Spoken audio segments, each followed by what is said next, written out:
पास आखिर वही हुआ जिसके बारे में सियासी माहिरीन गुमान कर रहे थे। यानी आज सदर मुमलिकत डॉक्टर आरिफ अलवी ने मुल्क में आम इंतखाबात की तारीख का ऐलान कर दिया है। सदर आरिफ अलवी ने मुल्क में 6 नवंबर को आम इंतखाबात की तारीख दे दी है। इस हवाले से सदर मुमलिकत डॉक्टर आरिफ अलवी ने chief election commissioner Sikandar Sultan Raja को खत इरसाल किया है। सदर ने कहा कि 9 अगस्त को वज़ीर आज़म के मशवरे पर कौमी असम्बली को तहरील किया। आर्टिकल 48 की शिक 5 के तहत सदर मुमलिकत को इख्तियार हासिल है कि 90 रोज के अंदर तारीख मुकर्रर करे।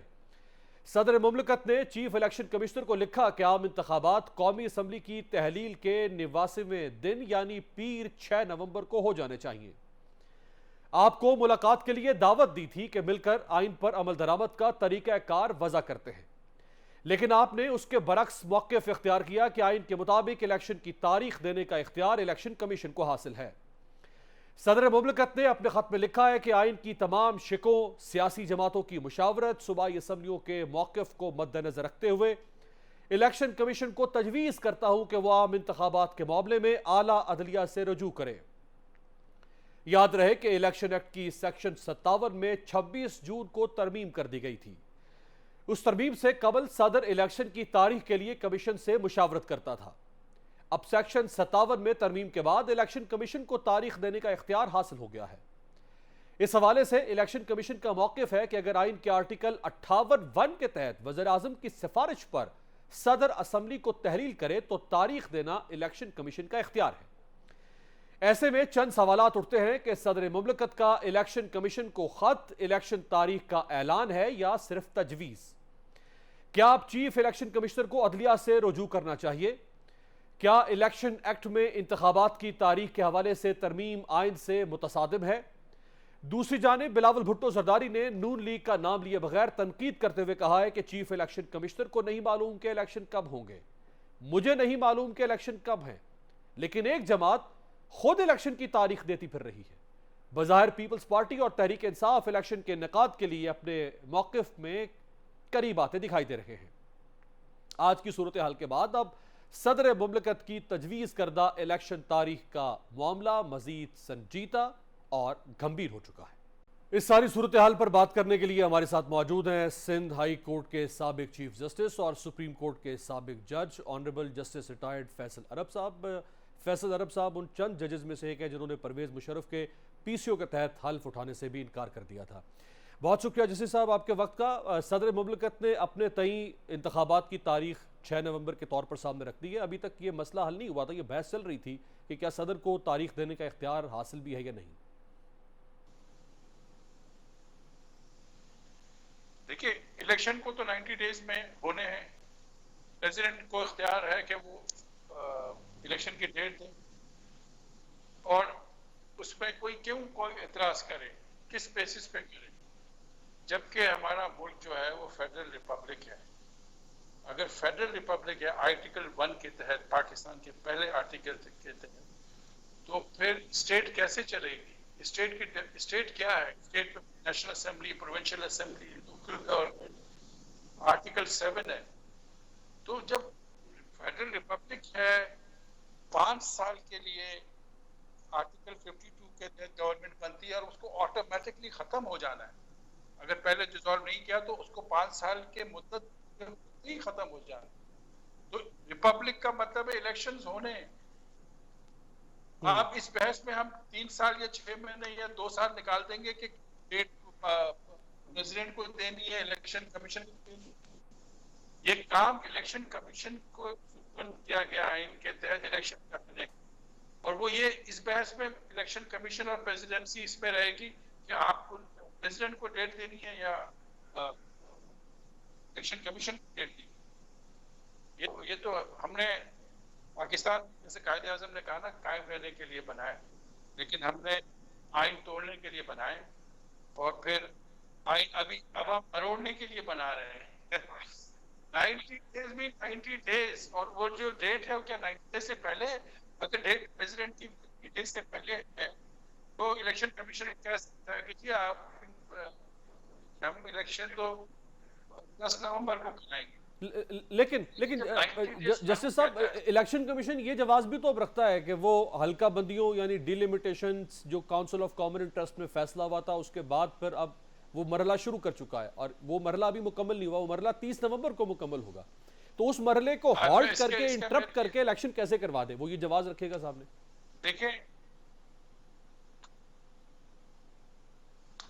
देखिए ना, ये केयर टेकर गवर्नमेंट का तो अमेंडमेंट आई आर्टिकल 224(1)(a) के तहत। उसके पहले क्या होता था कि जो भी गवर्नमेंट है जब तक इलेक्शन होती थी वो इलेक्शन भी उसी दौर में होते थे। अब अगर कहीं सेंसस ऐसा हो और वो आखिर में जाके उसको नोटिफाई करें और फिर कहें कि जब तक इलेक्शन कमीशन डी नोटिफाई नहीं करता तो वो आर्टिकल 52 का मैंडेट के 5 साल में असेंबलियों को डिसॉल्व हो जानी है। लेकिन जो गवर्नमेंट इनकम्बेंट गवर्नमेंट होती वो तो चलती रहती कि डिलिमिटेशन नहीं हुई। हर प्रोविंस की एक सीटें मुकर्रर की गई हैं आइन के तहत। लेकिन जस्टिस साहब यही तो इख्तलाफी नुक्ता है। जस्टिस साहब यही तो इख्तलाफी नुक्ता, आप कह रहे हैं कि डिलिमिटेशन होती रहेगी और इलेक्शन भी साथ करवाया जा सकता है पैरेलल, लेकिन जो इलेक्शन कमीशन का मौकिफ है वो ये है कि जब तक डिलिमिटेशन नहीं होगी, नई हल्का बंदियां नहीं बनेगी, तब तक इंतखाबात हो नहीं सकते। वो कंडीशनल है हल्का बंदियां नए इंतखाबात से। आप कह रहे हैं दोनों काम पैरेलल हो सकते हैं। अगर डिलिमिटेशन नहीं, जब जो नोटिस सेंसस के तहत इसके स्पिरिट को समझे ना आइन के तहत, अगर वो 90 डेज में नहीं हो सक रहे और अगर फिर 6 महीने या 9 महीने या 1 साल लग जाता है डिलिमिटेशन करने, तो गैर जमहूरी सिस्टम चलेगा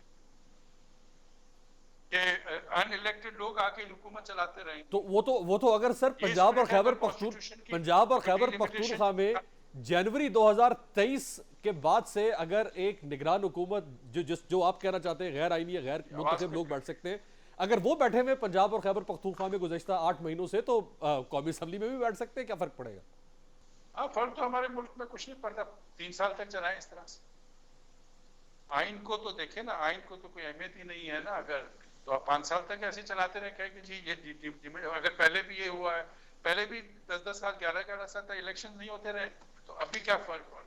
हमने तो एक हिस्ट्री प्रेसिडेंट सब चीजें क्रिएट कर दी है इस मुल्क के साथ कि आइन तो बना दिया है, मगर आइन को पढ़ के और चलाना कैसे इस मुल्क को, वो तो हमने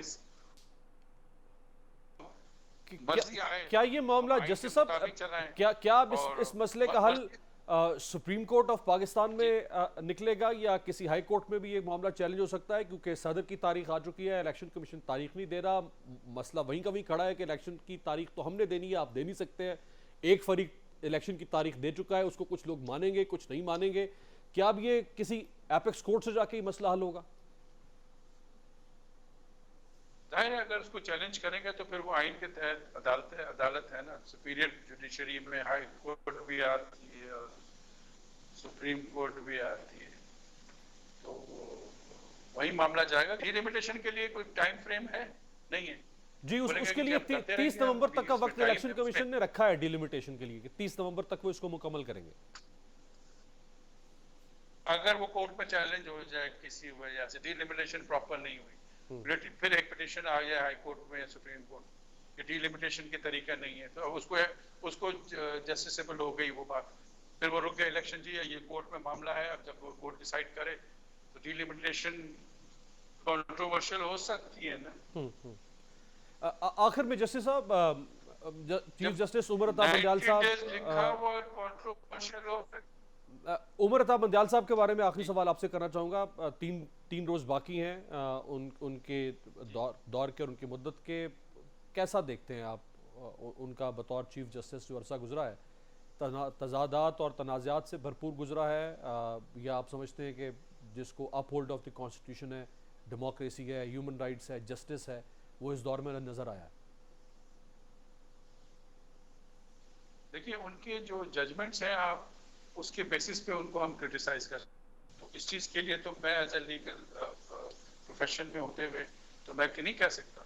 उनके जजमेंट की बात हो कि ये फला जजमेंट उन्होंने गलत दी या सही दी या अच्छी दी या खराब दी, बहुत बहुत और वो शुक्रिया। साबिक मैं जज Supreme Court of Pakistan justice Faisal Arab साहब हमारे साथ मौजूद थे। एक ब्रेक पर जाते हैं, ब्रेक से वापसी पे बात करेंगे नवाज शरीफ जो 21 अक्टूबर को पाकिस्तान वापस आ रहे हैं। नवाज शरीफ किन हालात में गए थे और उनके बाद पाकिस्तान की क्या हालात।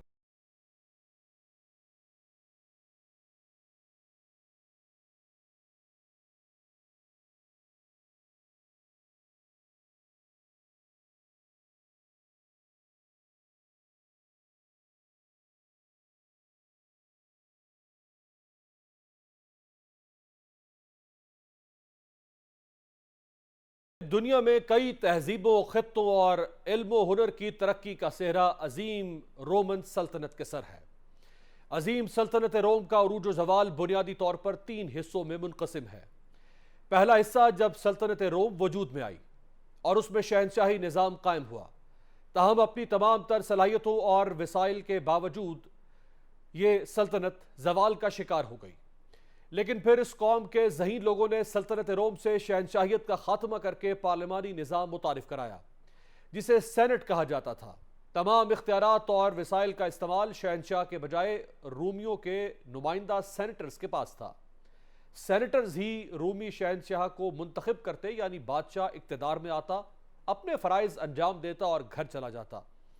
रूमी बादशाह को यह इख्तियार ही नहीं था कि वो इक्तदार अपने बच्चों या ख़ानदान को मुंतकिल कर सके। यही वो दौर था जिसमें रूम की एक शहरी हुकूमत द ग्रेट रोमन एम्पायर के तौर पर दुनिया में उभरी। सल्तनत रोम मुआशी, इल्मी और समाजी लिहाज से तरक्की की मैराज पर पहुंच गई। लेकिन जब उस सल्तनत में निज़ाम के बजाय शख्सियात अहम होती गई तो शहनशाही निज़ाम गालिब आ गया और फिर रफ्ता रफ्ता रोमन एम्पायर का वजूद ही मिट गया। पाकिस्तान का सियासी निज़ाम भी सिर्फ चंद शख्सियात के मदार से बाहर नहीं निकल पा रहा। उसकी एक मिसाल नवाज शरीफ भी है। मियां नवाज शरीफ अगले माह 21 अक्टूबर को तकरीबन 4 साल बाद लंदन से पाकिस्तान वापस पहुंच रहे हैं।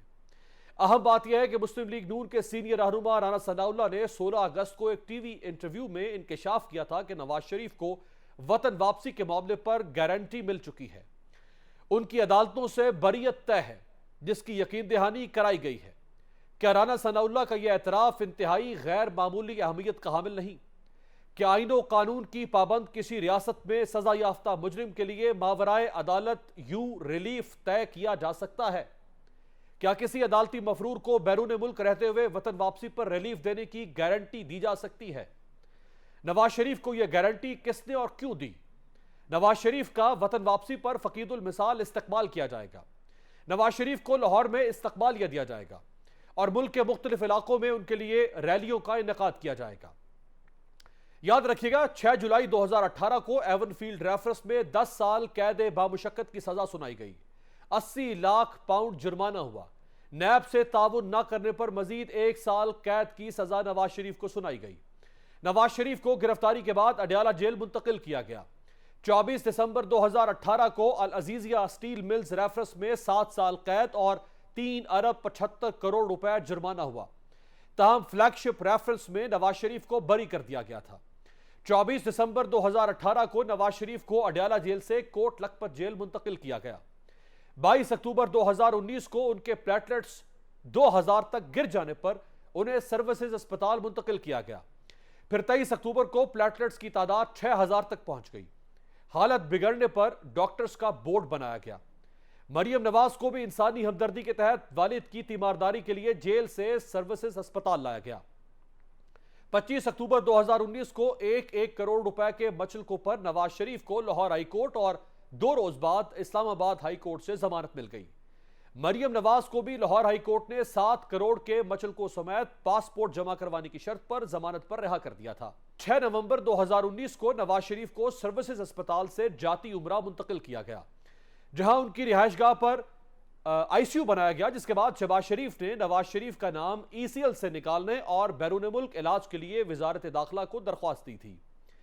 याद रहे कि नवाज शरीफ नवंबर 2019 में इलाज के लिए बरतानिया मुंतकिल हो गए थे।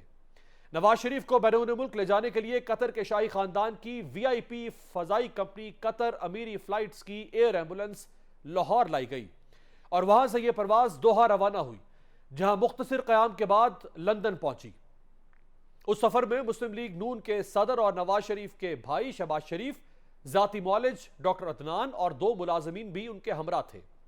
यह बात भी काबिल जिक्र है कि लाहौर हाई कोर्ट ने मियां नवाज शरीफ को इलाज की गर्ज से सिर्फ 4 हफ्तों के लिए बैरून मुल्क जाने की इजाजत दी थी, लेकिन वो 4 साल के बाद वतन वापस लौट रहे हैं। नवाज शरीफ की रवानगी से कबल उनकी बीमारी का एक इंतहाई खौफनाक नक्शा कुछ यूं खींचा जाता था। उनको बहुत सिवियर हार्ट प्रॉब्लम है, किडनी का इशू है, स्टेज 3 पे उनकी किडनी है, स्टेज 4 अल्लाह ना करे is irreversible renal failure, kidney का फेलियर जिसके ऊपर खुदा न खास्ता वो हमेशा के लिए डायलिसिस पे चले जाएंगे। मुझे कई डॉक्टर्स ने आके ये कहा कि मियाँ साहब का बहुत कॉम्प्लिकेटेड केस है। हाथ जोड़े एक शख्स ने, एक डॉक्टर ने मेरे आगे कि मियाँ साहब को हम हाथ नहीं लगा, और क्योंकि हमारे डॉक्टर्स जो हैं वो उनके हाथ पांव खुले हुए हैं, तो वो मियाँ साहब का केस लेने को, क्योंकि हाई प्रोफाइल केस है, कॉम्प्लिकेटेड है, इसलिए हम वो केस अपनी ज़िम्मेदारी पे नहीं करना चाहते। आप मियाँ साहब को उन डॉक्टर्स के पास ले जाएं जो पहले उनका इलाज करते हैं। उनके गर्दन की जो आर्टरीज़ हैं, जिनको कैरोटिड आर्टरीज़ कहते हैं, जो ब्लड सप्लाई ब्रेन को देती हैं, वो 60 से 70% जो है वो ब्लॉक्ड है। उनके ब्रेन को जो ब्लड सप्लाई है वो it is in a form of thread, flow की फॉर्म में नहीं है, जिससे खुदा न खास्ता उनको स्ट्रोक का बहुत बड़ा रिस्क है। 7 स्टेंट्स हैं उनके हार्ट में, पहले मज़ीद स्टेंटिंग की गुंजाइश नहीं है तो बाईपास करना पड़ेगा। तो वो बाईपास हुआ, और अब जो मियाँ साहब को प्रॉब्लम है वो ये है कि उस बाईपास में 4 ग्राफ्ट्स लगे, 3 तो माशाल्लाह पेटेंट हैं, अच्छा चल रहे हैं, एक उनका ग्राफ्ट जो है वो पहले दिन से टेक ऑफ नहीं किया। वो मेजर आर्टरी है जिसमें 90% ब्लॉकेज है अभी भी। 3 हार्ट अटैक्स उनको हो चुके हैं, 2 हार्ट अटैक्स उनको इस 15 साल के अरसे में हुए, तीसरा हार्ट अटैक उनको अडयाला जेल में हुआ जब मैं और मियाँ साहब अडयाला में कैद थे, तो तीसरा हार्ट अटैक उनको तब हुआ था, और इस बारे में मुझे और मियाँ साहब को लाइल्म रखा गया। ब्लड प्रेशर या एंजाइना जो है वो हो रहा है, उसमें अब रात को भी उन्होंने एंजाइना की शिकायत की थी, तकलीफ थी उनको, रात भर रही है। तबीयत नासाज नहीं है, मैं मियाँ साहब की जो बीमारी है उसने मेरा ये हाल कर दिया है। जब से मियाँ साहब की तबीयत ख़राब हुई है उसने मुझे बहुत बुरी तरह अफेक्ट की। नवाज शरीफ को बैरून मुल्क ले जाने के लिए मरियम नवाज साहिबा ने तो यह तक दावा कर दिया था कि नवाज शरीफ को दौरान कैद जहर दिए जाने से उनके प्लेटलेट्स गिरे थे। इसी तरह नवाज शरीफ के साहबजादे हुसैन नवाज ने भी इस खदशे का इजहार किया कि इस बात की तहकीक होनी चाहिए कि उनके वालिद के खून में प्लेटलेट्स की कमी की वजह जहर खुरानी तो नहीं, लेकिन हैरत अंगेज तौर पर लंदन मुंतकिल होने के बाद ना तो नवाज शरीफ को किसी बड़े अस्पताल में किसी बड़े अरसे के लिए दाखिल किया गया, ना ही उनकी कोई बड़ी सर्जरी हुई, और ना ही जहर खुरानी की कोई तस्दीक कराई गई। उसके बरक्स मियां नवाज शरीफ लंदन के महंगे तरीन शॉपिंग सेंटर्स में हशाश बशाश शॉपिंग करते और पुरतायुश रेस्टोरेंट्स में खाना खाते दिखाई दिए। इलाज की गर्ज से लंदन में मुकीम मियां नवाज शरीफ ने यूरोप और खलीजी मुमालिक के भी दौरे किए और सियासी और निजी मुलाकातें मुसलसल जारी रखी, लेकिन पाकिस्तान वापसी में रुकावट उनका इलाज बना रहा। सितंबर 2020 में इस्लामाबाद हाई कोर्ट ने अल अजीजिया और एवनफील्ड रेफरेंस में सजा के खिलाफ नवाज शरीफ की अपीलों पर समाअत की। दौरान समाअत अदालत ने पूछा कि नवाज शरीफ के वारंट गिरफ्तारी की तामील पर क्या पेशरफ्त हुई, जिस पर एडिशनल अटॉर्नी जनरल ने अदालत को बताया था कि साबिक वज़ीर आज़म नवाज शरीफ की रिहाइशगाह पर वारंट भेजे गए, लेकिन उनकी रिहाइशगाह पर वक़ार अहमद नामी शख्स ने अदालत के वारंट वसूल करने से इनकार कर दिया। जस्टिस आमिर फारूक ने कहा कि मुल्जिम यानी नवाज शरीफ हुकूमत और अवाम को धोखा देकर बाहर चला गया। साथ ही जस्टिस मोहसिन अख्तर कियानी ने कहा कि मुल्जिम लंदन में बैठकर हुकूमत और अवाम पर हंसता होगा, जो कि निहायत शर्मिंदगी का मकाम है। जस्टिस मोहसिन अख्तर कियानी ने कहा कि इस तमाम तरीक़ाकार को मुकम्मल करने की एक वजह है, और वो ये है कि कल मुल्जिम वापस वतन आकर यह ना कह सके कि तरीक़ाकार मुकम्मल नहीं किया गया। हमने नवाज शरीफ को मुकम्मल मौका दे दिया। साथ ही अदालत ने कहा कि दरख्वास्त गुजार नवाज शरीफ तो पूरी कौम से खिताब कर रहा है। क्या हम लिख सकते हैं कि मुल्जिम नवाज शरीफ कहीं रोपोश हुआ है? जब नवाज शरीफ जेल से आज़ादी पाकर मुल्क से बाहर जाने में कामयाब हो गए तो 4 साल में जब जब मुस्लिम लीग नून से नवाज शरीफ की वापसी का सवाल किया गया तो जवाब कुछ यूं होता था। पैट स्कैन में उनके जो लिम्फ नोड्स जो बड़े हुए हैं उनकी मज़ीद इन्वेस्टिगेशन जो डॉक्टर्स कर रहे हैं, और साथ साथ उनके जो प्लेटलेट्स को मेंटेन करने के लिए जो अद्वियात वो दी जा रही हैं। मियाँ साहब को अगर उनके पास चॉइस हो तो वो आज नहीं, जो कल गुजर गया वो पाकिस्तान होते, उनका दिल वहाँ है उनका, लेकिन उनकी जो मेडिकल रिक्वायरमेंट्स हैं वो पूरी होनी जरूरी है। अगर वो कल कंप्लीट हो जाए तो कल आ जाएंगे। 2023 तक हुआ तो 2023 तक भी टाइम लग सकता है। ना मुस्लिम लीग नून, ना मैं बतौर बेटी, ना उनके वो 3 बच्चे जो उनके साथ उधर लंदन में हैं, और ना पाकिस्तान के अवाम जिनके अंदर मुस्लिम लीग नून की बहुत बड़ी तादाद है, कोई नहीं चाहता कि वो इलाज के बगैर वापस। नवाज शरीफ साहब इलाज की गर्ज से गए थे, उनकी मेडिकल रिपोर्ट्स अदालत के पास हैं। जब इलाज मुकम्मल हो जाएगा वतन वापस आ जाएंगे। सियासत के लिए नहीं गए, वो सियासत पाकिस्तान आके करेंगे। अभी उनकी फैमिली की और हम सब की ख्वाहिश है कि उनकी तमाम तवज्जो इलाज पर होनी चाहिए। वो डायरेक्टली शायद इस वक्त सियासत में हिस्सा न उनकी सेहत इजाजत देती है, और मैं समझता हूँ कि अखलाकी तौर पर भी जब ऐसा मामला हो कि इलाज के लिए गए हो तो बराह रास्त सियासत में वो हिस्सा नहीं लेंगे। वो हमसे ये बात बेहतर समझते हैं। सर लव मेरा के नवाज शरीफ साहब जो हैं वो 4 हफ्तों में उनकी वापसी होगी, तो क्या आपकी वापसी भी उनकी वापसी से मशरूत है? मेरा भी मेडिकल चेकअप हो रहे हैं, और वो जो 4 हफ्ते की वापसी का जो लाहौर हाईकोर्ट का ऑर्डर है उसको आप पढ़ें। उसमें लिखा कि 4 हफ्ते, और अगर खुदा न खासा मजीद जरूरत पड़ती है तो उसमें उसकी पूरी गुंजाइश है, और मेरे अपने भी चेकअप्स हो रहे हैं। जो मरियम नवाज और मुस्लिम लीग नून नवाज शरीफ के लंदन में तवील कयाम का जवाज नवाज शरीफ के इलाज को बताया करते थे, फिर एक वक्त आता है कि उनके दिल की बात जुबान पर आ ही जाती है और कौम को बता दिया जाता है कि नवाज शरीफ के पाकिस्तान वापस आने में रुकावट उनकी बीमारी या इलाज नहीं बल्कि कुछ और है। मियां साहब कब पाकिस्तान आ रहे हैं? इंशाल्लाह बहुत जल्दी। आप मुझे ये गारंटी दें कि नवाज शरीफ वापस आएंगे, उनको इंसाफ मिलेगा और उनकी ज़िंदगी को ख़तरा नहीं होगा। इन कातिलों के हाथ में उनकी ज़िंदगी नहीं होगी। मैं उनको शाम की फ़्लाइट से बुलाती हूँ। मियाँ साहब को हम पाकिस्तान बुला के उनके कातिलों के हवाले, जिसका नाम इमरान खान है, हम उनके हवाले उनको नहीं कर सकते। अल्लाह ताला ने उनको नई ज़िंदगी दी है। पाकिस्तान में भी जब नवाज शरीफ साहब थे या वो इनको लाना चाहते थे, वो इसलिए इनको नहीं लाना चाहते थे कि ये कोर्ट्स में जाएं, अपना केस फाइट करें, इसलिए कि उनको जेल की दीवारों के पीछे फेंक कर उनकी जबान बंद करना चाहते थे। वो अपनी पॉलिटिकल एक्टिविटी दोबारा से लंदन से शुरू करने जा रहे हैं, और इन्होंने पूरी कोशिश की कि मियाँ साहब को खींच के पाकिस्तान वापस लेके आए। उन्होंने बरतानिया से राब्ता किया, वहाँ से मायूसी हुई क्योंकि बरतानिया के जो इंसाफ है वो बिकता नहीं है। इतना डरते हैं नवाज शरीफ से, इतने बाहर से बैठ के घर में घुस के इनको मारा। नवाज शरीफ अगर सियासी मैदान में होगा तो ना इमरान खान की, ना सिलेक्टेड की, ना सिलेक्टिव, इनका कोई चांस ही नहीं है। भले ही उसकी आवाज बंद करे, भले ही मीडिया पर उनकी पाबंदी हो, ये भी एक खौफ का सबूत है। नवाज शरीफ के बारे में कोई बात अगर करेगा हम उसकी जबान खींच लेंगे। जिसको कहते थे नवाज शरीफ गरूब हो रहा है, वो लंदन में बैठा नवाज शरीफ, उसने लंदन से बैठकर ताकत के ऐवान हिलाकर रख दिए। प्रोग्राम में एक ब्रेक शामिल करते हैं, ब्रेक से वापस आके बात करेंगे पाकिस्तान की दीगर को मुआशी।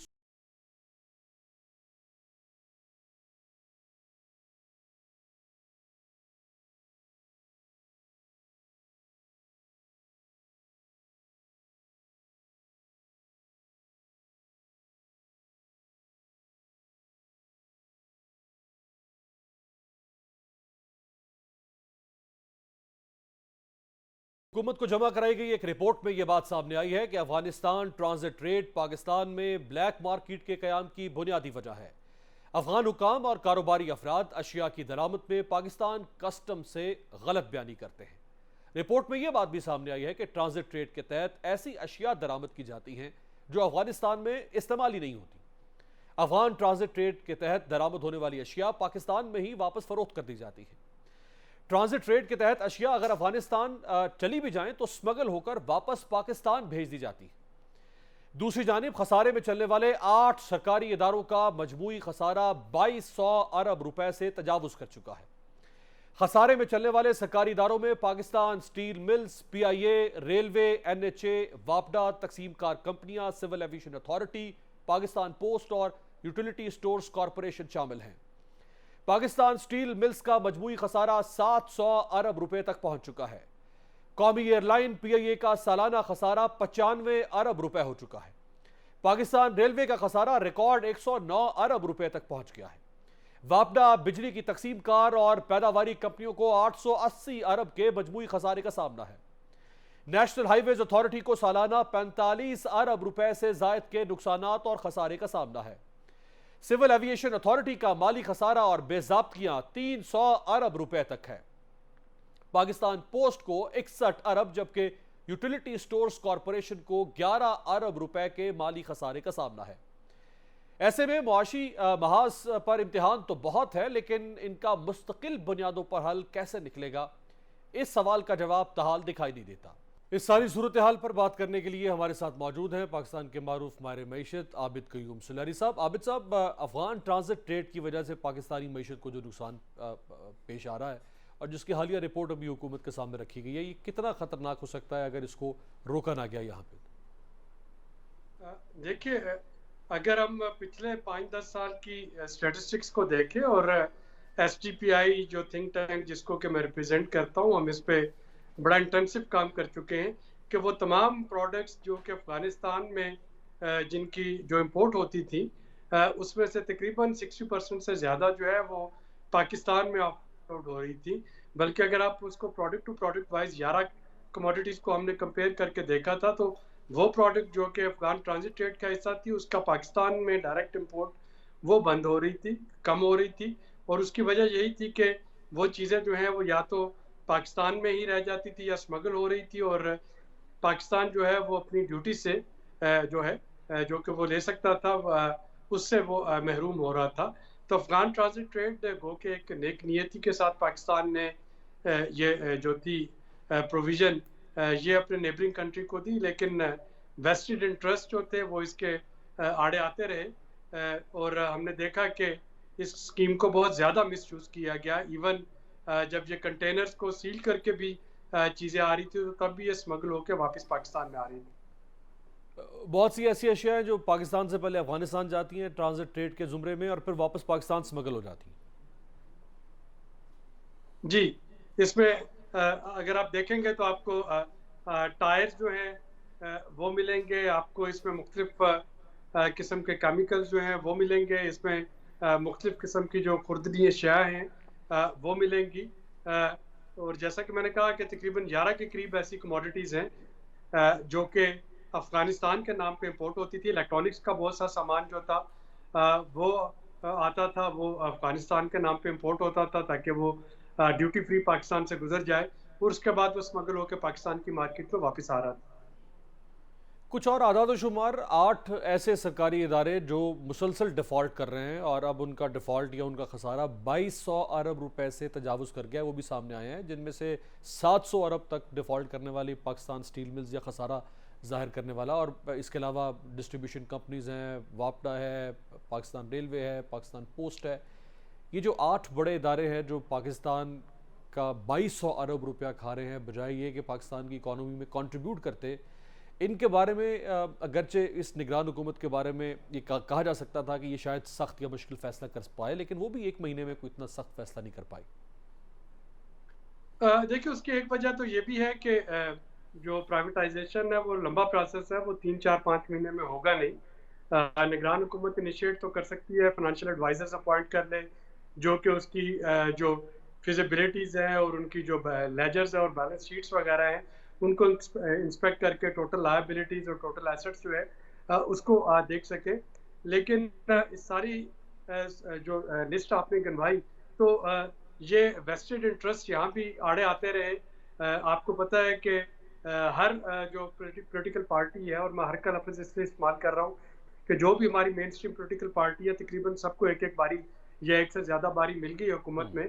तो जब वो अपोजिशन में होती हैं तो वो इस प्राइवेटाइजेशन की मुखालफत करती हैं एम्प्लॉइज़ को साथ मिला के, और जब वो हुकूमत में आती हैं तो हर एक ने उसको प्राइवेटाइज करने की अपने तय कोशिश की जो कि नाकाम हो गई, क्योंकि ये एक सियासी इशू बन चुका था।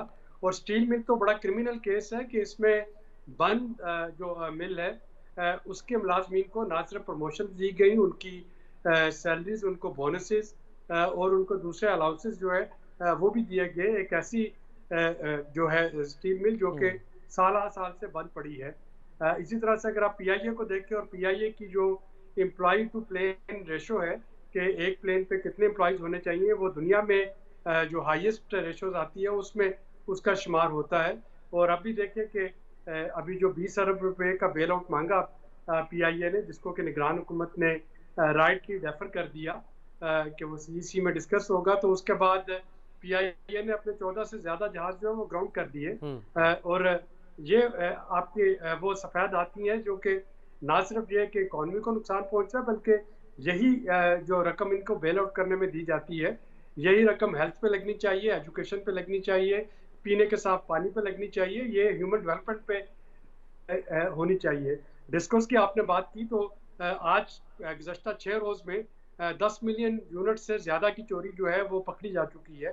तो जाहिर है कि अगर 10 मिलियन यूनिट की चोरी सिर्फ 6 दिन में पकड़ी गई, तो आप अंदाज़ा लगाएं कि वो डिस्कोस जो कि साल हर साल से खसारे में आ रही हैं और उनके खसारे को मैं और आप अपने बिल्स के जरिए पूरा कर रहे हैं, तो ये सारा जो है ये ब्लीड कर रहा है हमारा हार्ड अर्न जो एक्सचेकर है, और जो ह्यूमन डेवलपमेंट है वो कंप्रोमाइज़ हो रहा है इन अदारों की वजह से। राइट, बहुत बहुत शुक्रिया आबिद क़य्यूम सुलहरी साहब। बहुत सादा और आम अल्फाज में पाकिस्तान की मईशत के ये दो अहम पहलू, जिसमें एक अफगान ट्रांजिट ट्रेड है वो किस तरह पाकिस्तानी मईशत को नुकसान पहुँचा रही है, और ये 8 बड़े इदारे जो पाकिस्तानी मईशत में बार बार छेद कर रहे हैं, और 2200 अरब रुपए तक अब पाकिस्तानी ख़जाने से इन 8 इदारों के ऊपर ज़ाया हो रहा है।